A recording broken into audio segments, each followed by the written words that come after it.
Biology के second lecture में आप सभी का स्वागत है। हम लेकर आए हैं नेक्स्ट वीडियो कोशिका पार्ट 2। तो आज हम 19 नंबर से पढ़ेंगे। पादप कोशिका में जंतु कोशिका से भिन्नता के लिए निम्नलिखित में से एक लक्षण प्रमुख है। तो इसका आंसर होगा सी। पादप कोशिकाओं की कोशिका भित्ति सेलुलोज की बनी होती है, ये ध्यान रखिएगा, ठीक है। बाकी सभी पादप कोशिका में क्लोरोफिल होता है, ये जरूरी भी नहीं है, ठीक है। पादप कोशिका में केवल स्मूथ ईआर होता है, ये भी जरूरी नहीं है। पादप कोशिकाएं विशिष्ट नहीं होती है, ये भी जरूरी नहीं है। तो यहाँ पे आप पूरा देख सकते हैं, इसका डिटेल भी सॉल्यूशन देख सकते हैं। यदि कोशिका राइबोसोम नष्ट कर दिया जाए तो क्या होगा? तो प्रोटीन संश्लेषण नहीं होगा, क्योंकि राइबोसोम ही प्रोटीन संश्लेषण का निर्माण करता है, तो याद रखिएगा। क्वेश्चन नंबर 21, न्यूक्लिक अम्ल किसमें होते हैं? तो न्यूक्लिक अम्ल होते हैं केंद्रक एवं कोशिका द्रव में। और देखिए राइबोसोम पादप कोशिका जंतु कोशिका में पाया जाता है। आप पूरा डिटेल भी यहाँ देख सकते हैं। क्वेश्चन नंबर 22, आरएनए का मुख्य कार्य क्या है? तो आरएनए का मुख्य कार्य है प्रोटीन संश्लेषण में मदद करना। डीएनए का मूल मात्रा क्या है? तो डीएनए का मूल मात्रा का न्यूक्लियोटाइड, साइड्स ने, ध्यान दीजिएगा। आगे यहाँ पे डिटेल भी इसका देख सकते हैं, ठीक है। क्वेश्चन नंबर 24, निम्नलिखित की कोशिका सूक्ष्मतम जीवित कोशिका है? तो होगा माइकोप्लाज्मा।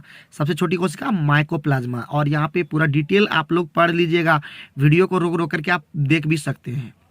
आगे बढ़ते हैं। प्याज को छीलने या काटने पर आंखों में प्रभुत मात्रा में आंसू आने का क्या कारण है? तो प्याज की कोशिकाओं में विद्यमान गंधक यानी सल्फर। तो ये यहाँ पे आप देख सकते हैं, ठीक है। तो आप लोग जब वीडियो को देखेंगे तो आप लोग यहाँ देख सकते हैं, और जब सुनेंगे तो आप लोग को हम सब चीज़ बता ही देते हैं क्वेश्चन में। कोशिका में भोजन या ग्लूकोज का ऑक्सीकरण कहाँ होता है? तो होता है माइटोकॉन्ड्रिया में। तो ये आप लोग याद कर लीजिएगा। कोशिका गतिविधियाँ नियंत्रित की जाती है तो न्यूक्लियस द्वारा, केंद्रक द्वारा इसको हम लोग क्या करते हैं, गति को हम लोग ध्यान दे पाते हैं। अब है 28 नंबर, वनस्पति कोशिका तथा प्राणी कोशिका का अंतर किसकी उपस्थिति के स्पष्ट होता है? तो होता है कोशिका भित्ति, यानी जिसको कोशिका भित्ति भी कहते हैं। तो ये थोड़ा सा दिख नहीं रहता स्पष्ट, तो ध्यान दीजिएगा। तो इसका आंसर होगा आपका कोशिका भित्ति। क्वेश्चन नंबर 29, निम्नलिखित में कौन सी संरचना प्रोकैरियोटिक कोशिका में नहीं पाई जाती है? तो केंद्रक झिल्ली प्रोकैरियोटिक कोशिका में नहीं पाई जाती है, ठीक है। प्रोकैरियोटिक कोशिका में 70S प्रकार के राइबोसोम पाया जाता है, सब यहाँ पे पढ़ भी लीजिएगा। माइटोकॉन्ड्रिया का मुख्य कार्य है कोशिका में? तो कोशिका में रेस्पिरेशन, रेस्पिरेशन का मतलब था श्वसन। माइटोकॉन्ड्रिया की खोज अल्टमैन ने किया था, ये सब आप लोग देख लीजिएगा। माइटोकॉन्ड्रिया को कोशिका का पावर हाउस कहते हैं। खाद्य पदार्थों में अधिक मात्रा में नमक और चीनी डालकर उन्हें लंबे समय तक परिरक्षित किया जा सकता है। ऐसा इसलिए क्योंकि अधिक नमक और चीनी क्या होता है, सूक्ष्म जीवों की कोशिकाओं का द्रव कुंचन कर देते हैं। तारक केंद्र पाया जाता है? तो तारक केंद्र पाया जाता है प्राणी कोष में, यानी प्राणी कोष में पाया था। प्रकाश संश्लेषी वर्णक हरित लवक के झिल्ली में उपस्थित होते हैं थाइलिकॉइड के रूप में। राइबोसोम केंद्र है? तो राइबोसोम केंद्र होता है प्रोटीन संश्लेषण के। एक ही क्वेश्चन को रिपीट करके दिया हुआ है, तो आप आसानी से याद भी कर पाएंगे। कोशिका के बारे में निम्नलिखित कौन सा कथन सही नहीं है?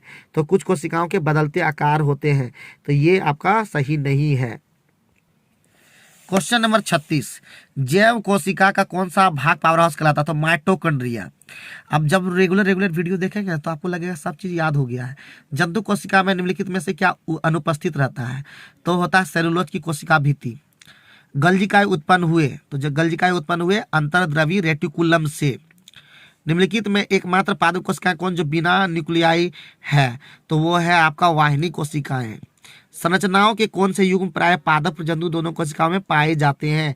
तो अंतर्द्रवीय जालिका और कोशिका कला।